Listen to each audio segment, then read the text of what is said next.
Today we are looking at a case from the second part of the 19th century, so sit back as we go to the USA.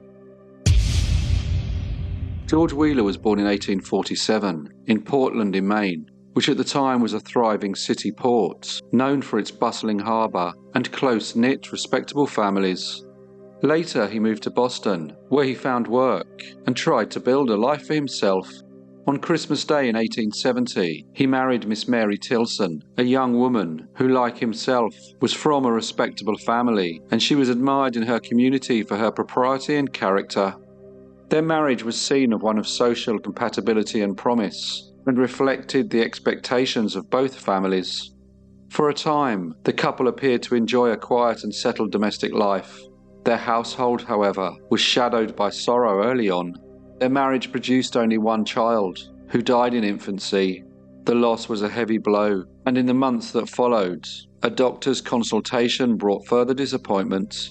He informed them that owing to Mrs. Wheeler's delicate health, they would be unable to have any more children.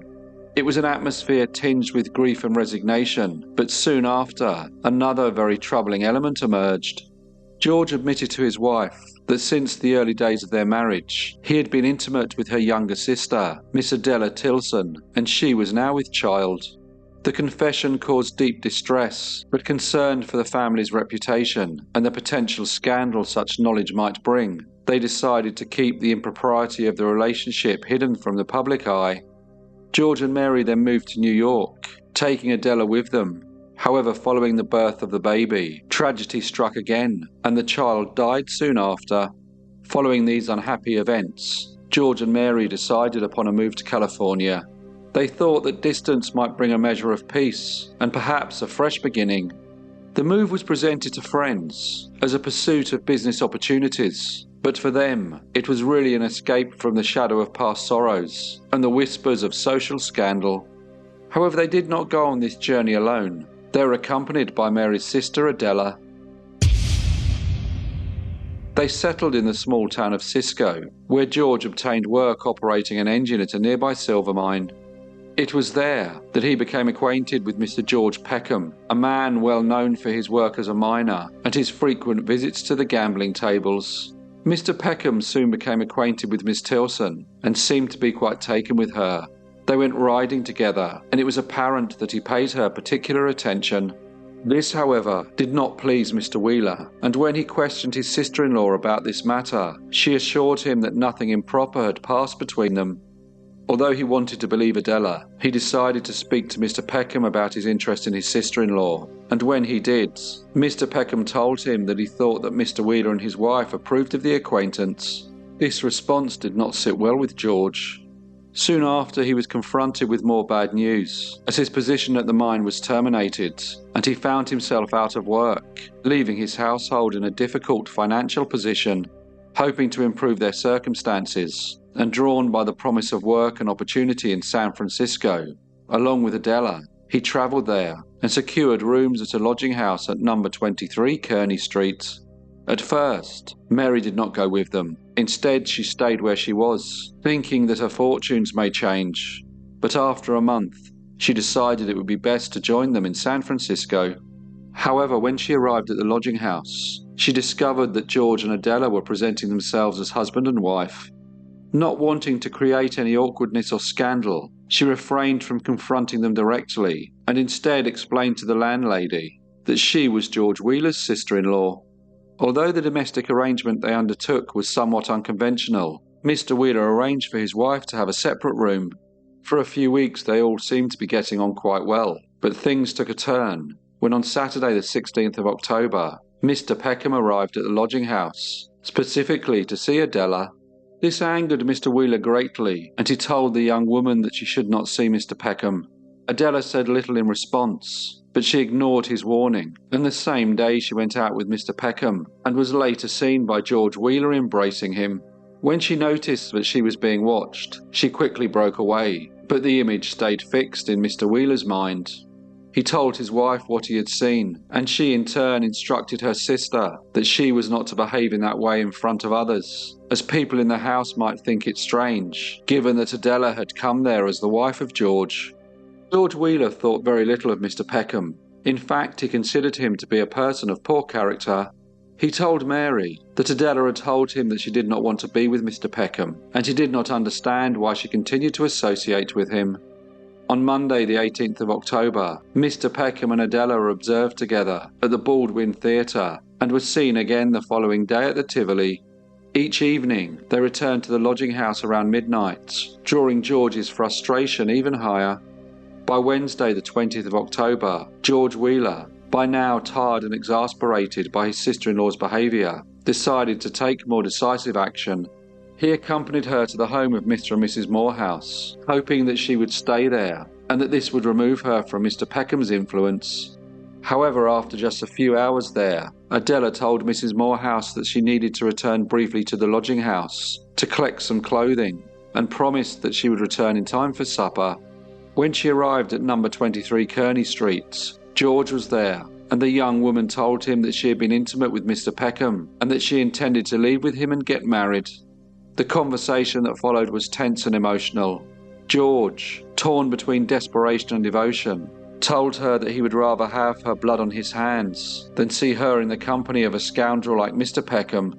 He went so far as to declare that he would be willing to die for her to prevent her from making such a choice. This was a grim testament to the intensity of his feelings and the troubled circumstances surrounding them all. About 10 o'clock that night, Mr. Wheeler walked into the Central Police Station and calmly told Captain Douglas that he had killed his sister-in-law, Miss Adela Tilson, at the lodging house at number 23 Kearney Street, and that her body was in a trunk in room 14. He handed over a white waistband that he said had belonged to her and several strands of hair that he claimed to have pulled from her head. He said that he had told her that he loved her and that no man would take her from him, so thought that the best thing to do would be to kill her. He said that when he told her this, she had made no reply, and that he then put her head on his shoulder, kissed her, and told her not to scream. He said he placed his left hand over her mouth and used his right to choke her. He told the captain that she screamed and struggled, but he held her until she stopped moving. He went on to say that once she was dead, he locked the bedroom door, removed her belongings from her travel trunk, and placed her body inside. Captain Douglas looked at him in a sceptical type of way, but Mr. Wheeler went on to say that she was a small woman and easily fitted into the trunk. He said that he then put the clothing back, read some letters, and left. His wife, he insisted, knew nothing of what he had done, as she had been in another room. His steady, unemotional manner led Captain Douglas to suspect that the man in front of him might actually be insane, but he detained him nonetheless and sent Sergeant Shields and 2 other officers to investigate. They went to the lodging house, convinced that this so-called confession was likely to be nothing more than the ramblings of a madman. However, once they arrived at room number 14, they saw the trunk exactly as Mr. Wheeler had described. They opened it, and to their horror and surprise, inside was the body of a young woman. She was about 23 years old, her face pale but peaceful, with no obvious marks of violence. A child's doll was found wrapped in the skirt beside her, and the officers at first mistook this for a dead infant. Once they had sealed the area, one officer stayed behind, and the others returned to the station to inform Captain Douglas. Upon hearing the reports, Captain Douglas went to speak to Mr. Wheeler, who once again repeated his account of the events, only this time in front of both police officers and newspaper reporters. He described his love for the deceased woman and insisted that he would rather be hanged than see her with Mr. Peckham. Those present noted that despite the seriousness of his words, he showed no sign of remorse. Mr. Wheeler was then arrested and charged with murder. The trial began on Thursday, the 3rd of February 1881, at the Superior Court in San Francisco, in front of Judge Farrell. The courtroom was full of onlookers and press, all watching with tense anticipation. The first witness was Mrs. Oesterly, the landlady of 23 Kearney Street. She spoke of her lodging house and the tenants who passed through its rooms. She said that about 6 weeks before the murder, Mr. Wheeler had arrived and introduced Miss Tilson as his wife. She said that they took room number 14. Looking at the judge, she then told her about 3 weeks later Mrs. Wheeler came to the lodging house and took room number 24. She said that this lady introduced herself as Mr. Wheeler's sister-in-law. After taking a quick breath and staring at the back of the courtroom, she continued by telling of how on the 16th of October, Mr. George Peckham had arrived and taken room number 22. Mrs. O'Esterly said that on the night of the 20th of October, the police came to see her lodging house and asked her to take them to room number 14. She said that she did as she was asked, and when officers opened the trunk, she saw the body of the young woman. The next witness was Mr. George Peckham. He recounted how he had met Mr. Wheeler and his wife in Cisco the previous June. He said that later they introduced him to Miss Tilson, and after courting her for a short while, he believed that he loved her dearly. He described how she had left with George Wheeler to go to San Francisco, but continued to write to him, and as he had been so taken by her, he decided to go to San Francisco to see her. He said that he arrived there on the 16th of October, and after going out 2 or 3 times, she agreed to marry him. He said that he gave her a ring that she placed in her pockets, and that they had arranged the wedding to take place in Sacramento on the 21st of October. Mr. Peckham also confirmed that they did not want to tell Mr. Wheeler of their plans straight away, but he may have overheard parts of their conversations. He added that the last time he saw Miss Tilson was between 4 and 5 o'clock in the afternoon of the 20th of October. Under cross-examination, Mr. Peckham explained that he had first met the deceased in Cisco and had paid attention to her ever since. He confessed that while in Cisco there had been no engagement, and that he was not aware that there was an improper relationship between Mr. Wheeler and Miss Tilson. Officer Shields was also called by the prosecution. He recounted finding the body in the trunk and accompanying Mr. Wheeler to the city prison. He said that Mr. Wheeler remained unnervingly calm throughout, and even demonstrated how he had killed the poor young woman. Other officers, including Sergeant Harmon and Officer Hall, corroborated this account and said that Mr. Wheeler freely admitted killing his sister-in-law and blamed Mr. Peckham entirely for it, showing no fear or hesitation as he spoke. The defence was represented by Mr. F. Clough, who announced that he planned to introduce evidence that would prove that Mr. Wheeler was insane at the time of the murder, and said that there was hereditary insanity in his family. The defence called Dr. Mears, a physician and former examiner of the insane in San Francisco. Taking the stand with a measured tone, Dr. Mears told the court that leading authorities recognize what is known as impulsive or transitory insanity, which is an irresistible impulse for someone to commit a violent act without reason or motive. According to Dr. Mears, some conditions often have hereditary origin and frequently result in violence towards those dearest to the sufferer. He said that a complete confession often follows, as the perpetrator believes that no crime has been committed. He went on to say that causes for this can include a blow to the head, intense emotional shock, or even surgical operations on the skull. He said that sometimes an act is driven by delusion, imagining that the victim has wronged them. Doctor distinguished between emotional insanity and transitory mania, noting that the absence of any motive is a sign of the former. In his view, the ability to carefully plan a murder is generally incompatible with transitory insanity, which he said is more often sudden, unplanned, and carried out in a storm of emotion. Other doctors agreed with the opinion of Dr. Mears, including Dr. Buck, who for many years had been in charge of the insane in Hudson County, New Jersey. The prosecution, however, maintained that Mr. Wheeler's actions bore the marks of deliberation rather than sudden impulse, and they produced their own expert witnesses to counter the defence, insisting that the evidence showed careful preparation, consistent with someone of sound mind. The expert medical witnesses continued to give their testimony about whether, in their opinion, the defendant was insane, and this drew close attention from both the jury and spectators. The courtroom remained hushed as each doctor spoke, some telling of uncontrollable impulses, others of calculated intent. Mr. Wheeler had already admitted to killing Miss Tilson. The sole question before the jury was whether he had done so in a state of insanity, as the defence claimed, or with full awareness of his actions, as the prosecution insisted. When the prosecution and defence rested their case, the judge spoke for an hour and urged the jurors to put aside any feeling of prejudice and only consider the evidence presented as they understood it. A little after 11 o'clock, the jury retired in the custody of the sheriff. and shortly before noon, word came that they had agreed upon a verdict, and Judge Forrell immediately reopened the courts. The jurors were brought back in, and the foreman was asked of their decision. He replied that they found the defendant guilty of murder in the first degree.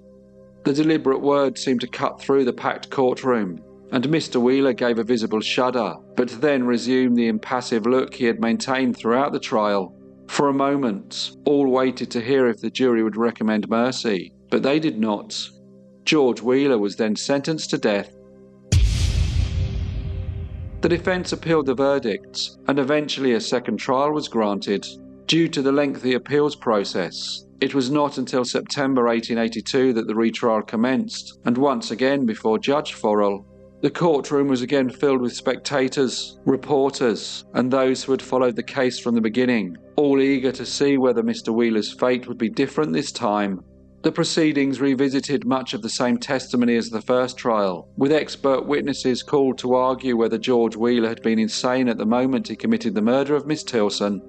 The defence once more sought to establish that hereditary and transitory insanity explained his actions, while the prosecution maintained that Mr. Wheeler had acted with deliberate intent. After careful deliberation, the jury returned a verdict identical to that of the first trial. George Wheeler was found guilty of murder in the first degree once more, leaving no doubt in the courtroom as to the outcome. The judge promptly confirmed the sentence of death. Mr. Wheeler, who had appeared calm throughout the proceedings, showed no outward reaction, maintaining the impassive demeanour that had characterised him from the start. The sentence brought a sense of closure to the case that had gripped the public's attention for nearly 2 years, and reaffirming the verdict of the first jury and the ultimate judgment of the court. However, before his scheduled execution, George Wheeler's lawyers filed a notice of appeal in Department No. 12 of the Superior Court. A judge then issued an order to the sheriff to halt the execution. In January 1883, the defence then applied for a new trial, and as public interest in the case was still strong, the press continued to report on every development. A reporter visited the county jail to speak to Mr. Wheeler and asked whether his attorneys were seeking a new trial at his request. Mr. Wheeler replied that he did not think they should, as 2 trials had already cost the state heavily. He said that he had never expected acquittal, only a recommendation to mercy, and a sentence of life imprisonment. He said, "I had a fair trial. The judge's charge was fair and just, and the 2 juries did what they thought was right. But how could they believe I was sane when I committed that brutal act that I cannot understand? The only thing that I didn't like was that they refused to let my wife and me testify. My wife knows I was not in my right mind at the time. I am on friendly terms with her and love her now. I loved both her and her sister deeply, and we had a happy home before we came to California." Mr. Wheeler went on to say that Adela had loved him and not Mr. Peckham, despite her actions suggesting otherwise. While speaking to the journalist, he became very emotional and asked why any man would kill the woman he loved most. After this, he broke down and wept bitterly.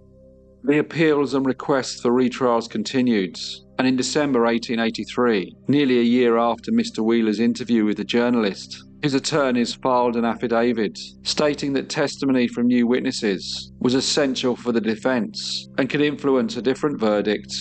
These witnesses, it would claim, would testify about hereditary insanity in Mr. Wheeler's family and speak of his previous good character. Mr. Wheeler's attorney, Mr. Frank Clough, said that Mrs. Mary Wheeler had once confided in him her belief that her husband was mentally unsound, and that insanity was hereditary in his family, and that he had once suffered a skull injury from a fall. She had apparently explained that she had intended to testify on his behalf in both previous trials, but members of the Young Women's Christian Association had persuaded her not to. But Mr. Clough added that Mary Wheeler was unable to attend a court now, as following the first trial she had divorced her husband, returned to her parents' home in Shrewsbury, Massachusetts, and had since died. There had been much public discussion about Mr. Wheeler's sanity, but after reviewing the evidence, the verdict was upheld and a third trial was denied. George Wheeler would hang for his crime. Following this, he received religious instruction to prepare him for his fate. On the morning of the 23rd of January 1884, George Wheeler was hanged at San Francisco's county jail. Shortly after the execution, the body was removed to the jail's morgue for an autopsy, and people were allowed to view it. However, so many wanted to enter that police officers had to be stationed at the door, and visitors were admitted in groups of 20 at a time. It was estimated that by 10 p.m, 6,000 people had viewed the body. After the autopsy was completed, doctors confirmed that George Wheeler's brain had been dissected and that they found no pathological evidence of insanity. Hello everyone, and thank you so much for listening. As usual, please leave any comments or feedback you may have, and I hope to see you all again in the next Brief Case.